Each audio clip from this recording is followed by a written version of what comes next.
So we're going to have a little bit of fun. I'm going to tell you guys a story. A little bit ago, I went over and I seen my teacher. The man, the myth, the legend himself. The great big minister in the corner. Now, I planned this trip about a month and a half ago. And I thought, well, I get to go over and hang out with him. And I always learn something new whenever I hang out with him. And we do all this fun, crazy stuff. We go riding fast cars and we do all this crazy, fun stuff and blow off some steam. So, this trip didn't turn out like that. I had a lot of fun, but there was a lot of stress leading up to it and then getting home. And I'm going to tell you that story because I don't think anybody else has got a story like this. I mean, this is a good one. So, about a week before the trip, I get this phone call. It says, "Hey man, there might be one more 40,000 left." Now, if you guys don't know, I'm running a 40 also, okay, and I have been now for about a year, and that's like the power of two 20s, but in one tube. Basically, is the best way to put it. I thought I'd got the last one on Earth. God knows I paid a premium for the one I bought and the one I have. Little did I know what was going to come next. Apparently, there was one more to be had. I said, well, yeah, of course I'll get it, you know. Because I live in this world kind of like a military thing. You know, in the military, they think one is none because you don't have a backup, and two is one. So that means I need to get me a backup tube. Well, I committed to this, and then I found out there might be yet another one that's available. So I called up one of my really closest friends and I offered it to him. And he said, yeah, sure, I'm on board. So we started getting our money right. Well, the long and the short of it is the place that had the tubes made it so interesting that it was really tough to get a hold of them. And my friend, the minister, made it happen for one of them. So I show up there and we do some business, and this is what I'm presented with.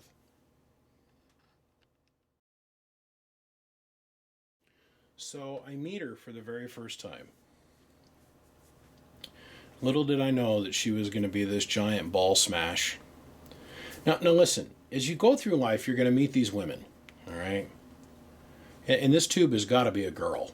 I mean, and she is like primo Alfine, like blonde, big double D size ding dangs, and you know, every boy at the party turns their head when they see her walk by, and here she's going to be going home with me. Now, what typically happens with girls like that is they get a little drunk at the party, and you end up holding their head up out of the trash can by the end of the night. You're waking up the next morning watching the sun come up, and you're going, God, what did I just live through? That's basically what I went through to get this thing home. So I go ahead and I commit to the deal. I purchase the thing, and then we start talking about the logistics to get this big old girl home. Now, the tube weighs 34.9 pounds.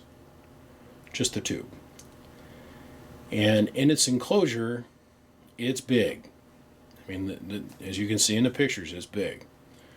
So I thought, well, I'm going to take it with me to the airport. And I had a plan. And my plan from the very beginning was that I was going to buy it a seat on the airplane and fly it home with me. Because I flew over there. But I also planned contingencies. Like I had a car on reserve with Hertz. I was going to, if the thing didn't work at the airport, I was going to load it up and I was going to do the 9-hour drive home. Well, in hindsight, I should have just drove over there and drove home. It would have been a lot less stressful and a lot less physical labor. But it is what it is. So I take this giant thing and I sling it up over my shoulder after I get dropped off at the airport.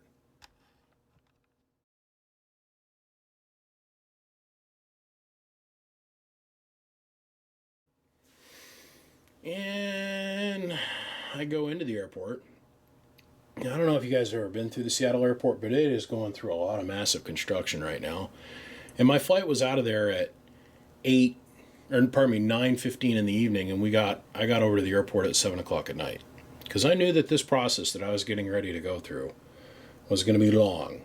and drawn out and very drama filled, just like every hot girl I've ever dated in my entire life till I met my wife. Even the starter kit wife drama, and she was smoking hot. Anyhow, would not trade $1 million for the woman I'm with now. This tube is literally like a friggin' hot chick that thinks that she can get away with murder, because it was murder getting this thing home. But it was a lot of fun because I had patience. I told myself if I just slowly work through the processes, as long as there's an open seat on this airplane, I'm going to be fine. So we go check my carry-on, which I went over there with like an empty carry-on. And when I go to my friend's house, it's like a kid in a candy store. So you always got to show up with a couple extra $1,000 in your pocket, and you go shopping, right? Well, my carry-on was empty, but when I went to check it, I had to pay like an additional $75 in overage weight fees for the carry-on because it was all full of ferrite and relays and all this really hard to find unobtainium that no one's ever going to use except for somebody that's crazy like me. So I filled my carry-on up with goodies. Plus I had this big giant, with packaging, about 40-pound girl that I'm carrying with me. So I get the carry-on checked, which is a whole process in itself because I don't go anywhere without a gun. So now I'm checking a firearm plus this giant-ass 40-pound box that, well, basically looks like the inside of a nuclear reactor. So I go through the TSA scan for the firearm. They go and they wipe my little bag down, and I'm pushing this thing around.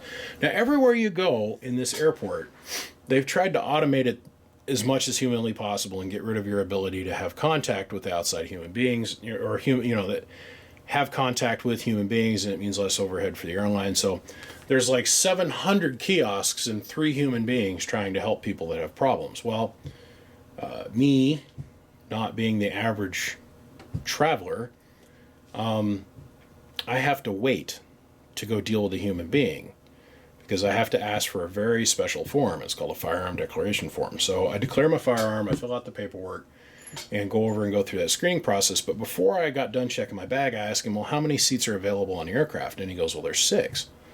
And I was like, oh, whew. I knew right then that it was just a matter of time, energy, and love. So they tell me for me to be able to facilitate what I do, because I told the guy that when I checked the bag what I was wanting to do and asked him if he could sell me a seat. And he told me no, he can't sell me a seat. But the people over at the First Class Emerald First Assistance Club can call reservations, and there would be a possibility that I could buy an extra seat. Now, a long time ago in a galaxy far, far away, I used to work as a ramp rat, okay? And what a ramp rat does is he's the guy that loads the airplanes, loads the bags, does all that kind of stuff. The stuff you guys never get to see when you go to work, when you go to the airport to go leave, he's the one that handles your bag and actually gets stuff done. I was not going to check this box.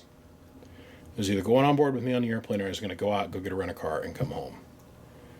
So I thought, well, off we go. So we go over to the Emerald Elite First Assistance First Class Club members membership yak-off corner, and I met this wonderful guy. His name was Roberto. Latin gentleman. Had the great, had a perfectly trimmed, custom cut, chiseled out of wood, beard with the manly Latin physique, wearing a custom hand-tailored suit that said Alaskan Airlines on it, and he was the coolest dude I've ever got to work with. So I walked up and I said, hey, how you doing? He goes, hey, how can I help you, sir? And I said, well, here's what I want to do is I want to check this box. And I said, now listen, what's in this box is an RF transmission tube. It is rarer than a steak that we would cut from a unicorn that Chuck Norris has blessed with his almighty seed. Rare. And he laughed. I said, this tube's worth about $10,000, and I want to purchase a seat for it. And he looks at me and goes, oh boy, I don't know if we can do that. And I said, listen, a long time ago in a galaxy far, far away, I used to work for an airline, and I know for a fact that the airline has a rule that if you are an obese person, you have the right to purchase an extra seat. I said, if we can get a hold of reservations, he goes, oh, I understand what you want to do. The light clicked on. So as soon as he figured out what I wanted to do, he was on board. Well, the whole first process of this took about an hour and a half just to get to see this guy. Because, I mean, you're standing in line. Now, imagine having this 40-pound box on your shoulder for an hour and a half. Now, the weight isn't centered. And I dare not drop this thing. Because if I drop it, game's over, right? Game over. So I finally get up there. We put it on the little scale, and we weigh it. And he gets out his little tape measure, and it conforms within their dimensions. So he gets on the phone with reservations, pulls up, sees that there's, at that point now, 5 seats available. So now what I had to do is make sure I got to the flight early enough that when I went to do my reservation, they weren't going to start. Like if I tried to show up at 8 o'clock and my flight leaves at 9:15, all the standby passengers are going to take priority over me. Okay? And I don't have a prayer of getting this thing through security unless I can prove that there's a reason for me to take it through security. We'll get there in a minute. So he gets on the phone, talks to a gal, explains to her what we want to do, and we decide to assign the term of checked luggage. But I want to do checked carry-on luggage, is what they decided to assign to me. Which I thought was nice, even though I could easily pull the obese card being, 6'4", 330 pounds of a fat, white, overzealous American. I could pull that card. Now, I still don't know what kind of airplane I'm on. I have no clue. And Alaskan flies in and out of Boise. They fly 737s and a whole bunch of Royal Canadian aircraft, the RJ company, the RJ90s, the RJ80s, the RJ50s. And then we got the Brasilia aircraft, which have got little propellers on them. They set 4 wide, but only for skinny Ethiopian people can fit 4 wide in that airplane. But somehow they managed to cram people in there all day long every day. So I knew that I asked when I checked my bag what it would cost for me to actually check it as baggage, and they told me that it was going to be $125 to check it as baggage because of its weight. It's like, okay, and its size, because it's bigger than a carry-on. So like, okay, so I filed that information away in my head. Ronaldo, pardon me, his name was Ronaldo. Ronaldo. Got to say it with the aggressive R to it.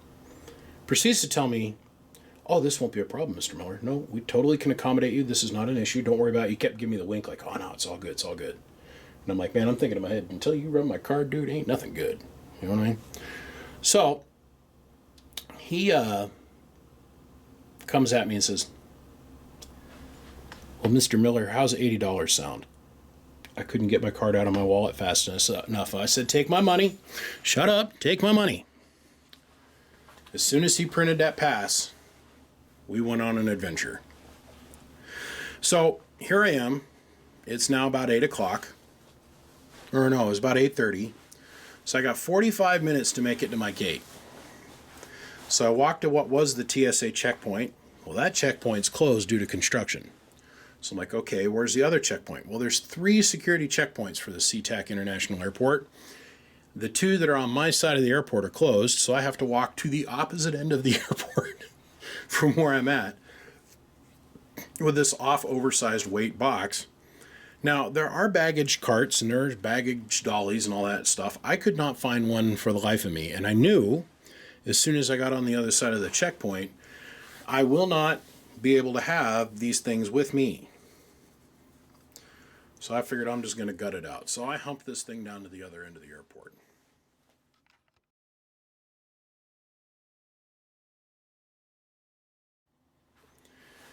Then the fun starts at the TSA checkpoint. Now, because I've declared a firearm and I've checked it, means I'm going to go through a little bit more aggressive scale of security, and you get flagged for that when they go and they scan your boarding pass. Okay, and they do actually do Hume Track, where they track you and your movement up to and then through the scanner. Okay, when you come out of the scanner, I got a full pat down. I got a wand, got my underneath my hat inspected.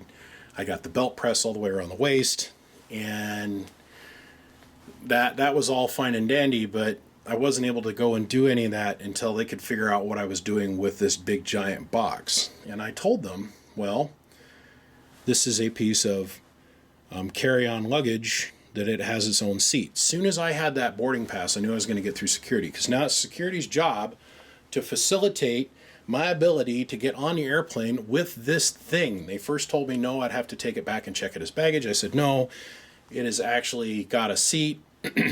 So therefore they have to figure out how to make it go through security. Boy, it was funny, because man, a bunch of 20-year-old kids trying to figure out a way around the rules. Now, the TSA rule book is like that thick, and they figured it out pretty quick though. This old boy says, well, can we just, this old guy come waddling up out of the back. He goes, sir, is there any way that we can take it apart and look at the pieces individually? And I said, yeah, sure. So here we are on the opposite side of security. Now I went through the whole scan, and they let me put my little shoes back on, and I got my belt back, and I got my ID back, and I got all my electronic devices. And what they did is they proceeded to take the whole box apart. They scanned the box, the empty cardboard. It's an outer shell and then the inner box. They scanned that. They took all the foam. They scanned all of that. And then because of the price, I told them what it actually cost. They had me carry it over and set it on the little belt. They stopped all the other people that were coming through that line, had me set it on the belt, and they very slowly ran it through the sensor. And then they had me walk back around to the other side, and they had me pick the tube up and then carry it over and then proceed to put it back together. The kids were so on the spot that when they pulled the pieces of foam out, they figured out which one was first, second, third, and fourth, and they proceeded to put them back into the box first, second, third, fourth. So now the box has got all kinds of new stickers on it. Check this out. So we get through security. I thank everybody. I tipped the guy that helped me be able to get it through security. I tipped him $5. I said, thank you for your help. I tipped all the other guys a couple dollars so they could go get something to drink. I said, I appreciate it. I never rushed anybody, and it all worked out fine. So now I'm on the other side of security with this box. I got the box. I got my bag. I'm thirsty at this point because I've been standing there for almost 2 hours, and it's, 8:45 at this point. I'm like, okay, I got a half an hour to get to my airplane. Where is that? So I look at my tickets for me and my partner in crime, and I make the determination that I am on the opposite side of the airport from where my gate is at. Now, as soon as you get on past security, there is definitely no bag check. There's no, or bag carts, there's none of that stuff. So here I am, hucking this tube up on my shoulder. And I'm like, well, I got to go find me a tram system, because in Seattle, they've got this rail system that goes all the way around the airport. So I'm like, well, I got to go find that. So I huck and hump and lug this thing about a half a mile, and here's where we end up.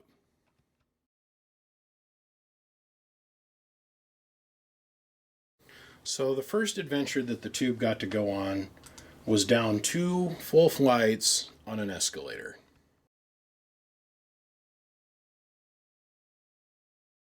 After that, we took the tube and we sat there and waited for the tram system to come pick us up.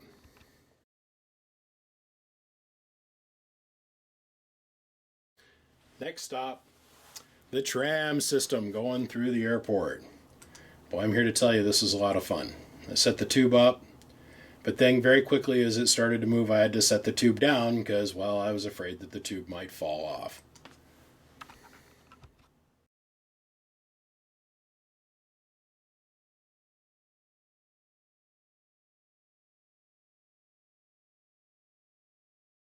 So then obviously, what do we got to do? Got to go up 2 whole flights on an escalator. 2 whole flights.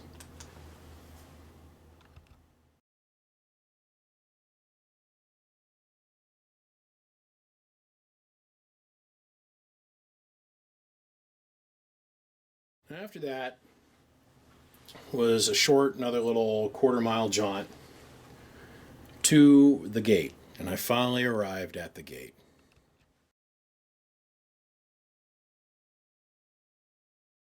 What I did is I found myself a seat next to the gate with my box, And the gate attendant looked at me and says, "Sir, you don't think you're going to be able to take that on the airplane, do you?" And I said, "Well, ma'am, it's got its own ticket." She just laughed. She goes, "What is it?" And I said, "Well, it's a pretty rare tube. It's a tube that, well, this is the last one of its kind on Earth, and it's the last new one of its kind on Earth, and, well, it's going to ride with me on the airplane." She said, "Oh, okay, what kind of tube?" And I said, "For radio, like RF transmission, like radio station." She goes, "Oh, wow, that must mean it's really rare." I just smiled and said, "Ah, yes, ma'am." Now, I'm here to tell you, I've never been so happy when I seen this airplane pull up to what I thought was my jetway.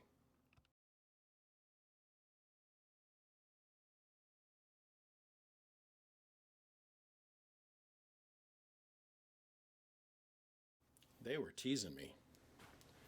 Big old 737. I thought, sweet, I'm going to have me some room. Nope, guess what pulled up down at the lower ground gate was a Brasilia airplane with props. And I went, oh no.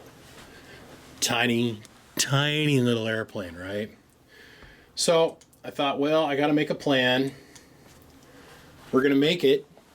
We're going to make it. I'm going to do whatever this takes. I'm going to do whatever this takes. And so I waited for everybody else to board the airplane, and I was the last one to board. I had to carry the thing down probably another, 1,300 yards down to the airplane. That was down 4 flights of stairs and through down to their walkway. And man, I'm pretty tired at this point. This has been a lot of hucking this freaking 40-pound box around, right? It's not centered, and I'm getting a little nervous because if I drop this thing, it's game over, right? So I get down to the airplane, and I can see up in the cockpit, and the pilot and the co-pilot are looking at me like, what is he doing, right? So I let everybody get on the airplane, let everybody get settled, and then I decided, okay, I'm going to try and get this thing on the plane. Now, the little walkway between the aisles is just barely big enough for your legs, right? Well, the box is about as wide as I am, okay? So I know that there's going to be some pretty interesting leveraging that goes on with this. Now, Ronaldo was kind enough to have me move my seat. I was going to be in the middle of the airplane right underneath the wings, and he was able to move me up to 2 seats that were by each other in the front of the airplane in row 6. So I didn't have to sit or move it that far into the aircraft. But one of the things Ronaldo told me is that the box had to go on the window seat. They did not want it on the aisle. And I said, okay, not a problem. I agree to that. So I get up and I start going up the ramp to get up on the airplane, and the flight attendant goes, "No, sir, you can't bring that on the airplane." And I said, "Yes, ma'am, I can. I have a ticket for it." And I presented her the ticket while balancing this thing on my shoulder and standing on the little walkway. Now, you got to think, I'm at 400 some pounds. I'm probably at the max of this little, the door's weight load capability. I was a little nervous about that. Right about then, the pilot's head sticks the gal that is our pilot, she did a wonderful job, by the way, sticks her head around the corner and she goes, "Sir, what is that?" And I told her, "It's a very rare antique RF transmission tube." She goes, "A what?" And I said, "It's for radio, like radio communications. It's the last one of its kind on Earth." She laughed. She goes, "That's pretty neat. Well, come on the airplane. Let's get out of here." And I said, "Okay." So I go to get on the airplane. Now the whole airplane's looking at me because I'm trying to carry this damn thing down the aisle. Now, you cannot physically scoot it along the floor. And the box is just about as long as my arm is. So I'm holding on to one end, trying to hold on the other, and trying to walk through the middle of the airplane, right?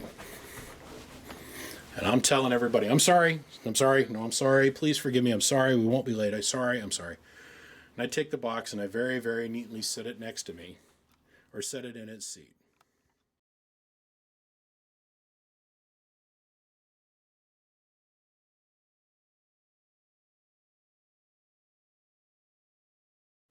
Now I'm here to tell you, to anybody that ever wants to know, the YC278 tube, otherwise commonly known as the 3CX40000A7, it takes 2 seatbelt extensions to put a seatbelt all the way around that box and hold it in place while it's inside of a Brasilia aircraft seat, to which we had to hug the box. Now, I'm here to tell you, I'm not a germaphobe, but I'm going to tell you, your brain starts thinking about all kinds of weird stuff. Like, every time I set that box down, you got to think of all the feet that have walked in that spot in just the last, I don't know, let's say 6 months. This is an airport that has, what, 2,000 plus aircraft land and take off at it every single day, right? There's little bugs that are on things there on the floor that are on people's shoes from when they walk through God knows what throughout their day. Well, that's the bottom of the box that I've had to grab and hold on to and manipulate all day long. I don't know, I'm a little leery of the bottom of that carton, the container. Well, me being a big kid, as you could see in the picture before it, I had to hug the box. And what I mean by that is for me to comfortably sit in that seat, about a third of me is hanging out in the aisle of the airplane. Well, it's not a big airplane, so when they bring the drink cart out, which was most of the flight, because literally from Seattle to Boise is like up, gear up, get drinks out, pick drinks up, and land. It's about a 45-minute to an hour-long flight. The drink cart's in the aisle. So I spent the whole flight, and the ceiling in the airplane's pretty low, with my noise-canceling headphones on, my Sony noise-canceling headphones on, I mean looking at my tablet, because I travel all the damn time. I've got a tablet that fits right in the very, very back of every airline seat. I did a huge study on this, and then I did a statistical average, and I went out and got a tablet that fits directly in the back seat pocket. So here's me looking at the back seat of the airplane, hugging this box, holding onto it and having it 2 inches from my face, thinking about all the germs that I'm rubbing my body in from all over the world. Going, this is great. Flight attendants are pretty cool. They had a couple issues. There were people that had too big of carry-ons, and the check bag thing was full at the back, and the overhead bins were full. And I held my hand up and I said, I've got a bunch of storage right here next to me.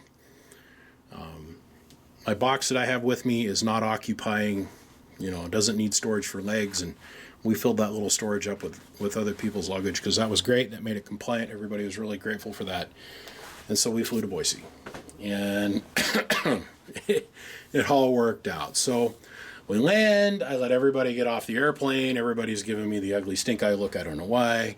They get off the airplane. I'm the last one to leave. The pilot, the co-pilot come out, and they said, well, you made a safe flight. And I said, I did. They all laughed. They said, thank you very much. Got off the airplane.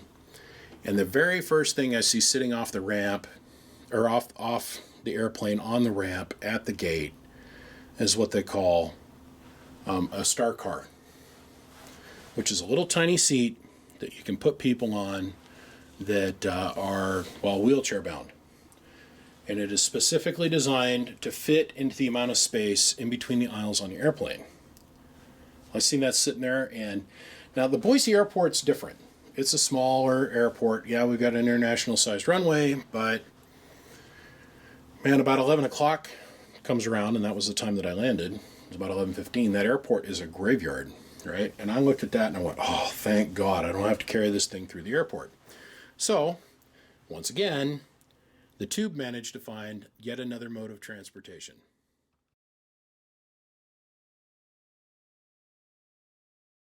Now, as you can tell by looking at that picture, the box is wider than what that little card is. That is the FAA's minimum or maximum width that they will let that device be, which means that is the absolute maximum width that they're going to give you to be able to go in between the seats on the aisles on most smaller aircraft. As you can see, the box is wider, hence the reason I had to do all the herky-jerky to get it on and off the airplane in the first place. But we've made it safely. We're now in Boise. I take this up to the main terminal, where I know at the main terminal there's always, because SkyCap, before they all go home at night, goes around and puts a minimum of 4 wheelchairs at each gate to facilitate people getting on and off, elderly people, and so on and so forth. So I come up to the exit into the main area of the airport at the end of the gate, and sure enough, here's a wheelchair.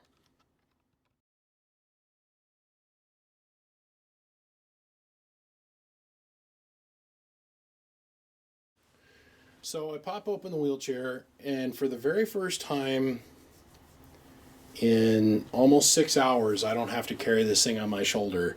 And I was so happy. Now the whole airport is a graveyard. It's empty. So I put the tube into the cart and then just let it go.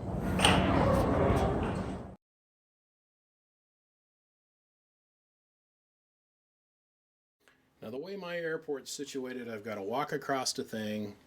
I got in an elevator, and that's the only part of this trip I didn't video, is going up in the elevator. I go through security, and then I got to go down another elevator or down another set of escalators. But because I had a wheelchair and there ain't nobody around and I'm not going to be getting in anybody's way, I thought, man, I'm using the elevator. I'm just done with escalators, man. I've had enough of that for the day. So we used the elevator.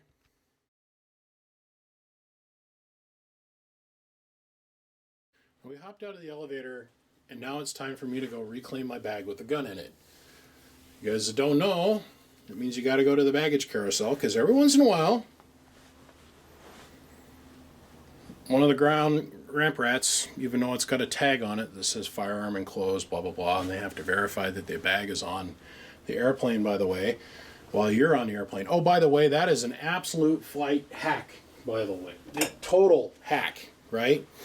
You can go get yourself a regular gun, or you can just go get yourself a starter pistol, put it in your bag. They don't care what's in the bag. They don't, as long as it's unloaded. If it's a starter pistol, doesn't matter, it's still a firearm. But the FAA says that they have to verify that you and your bag are on the same airplane at the same time. So if you never want your baggage to get lost, put a gun in it, declare it. They don't care what it is. No one cares. But they have to verify that it's on you, and that bag travel together. Your baggage will never get lost. Little hack. So anyhow, we go over to go find my carry-on. This time everybody did their job right. Sam and I had to go to the lost baggage claim area, had to present ID. I was able to receive my bag. So now, trust me, we're almost done. We're almost done. We got to walk all the way back across the airport once again. This time I got my little friend in a wheelchair. And we're taking her almost home. This is the point where she's passed out in the car and she's headed home before she throws up in the trash can. Because remember, she's a hot chick. And hot chicks are a lot of work.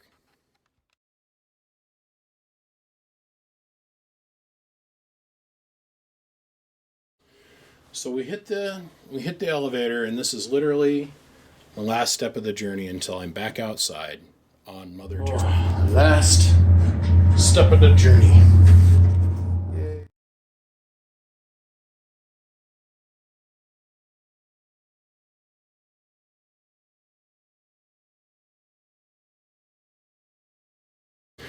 I go out and I go find my truck in the parking garage. I load my stuff. And I head my ass to the house. And at the very end of the day, at the very end of this show, I am proud to say, I hate you already, the hot blonde girl made it home. Gentlemen, the very last brand new 3CX 40,000 A7 has made it home. Safe and sound.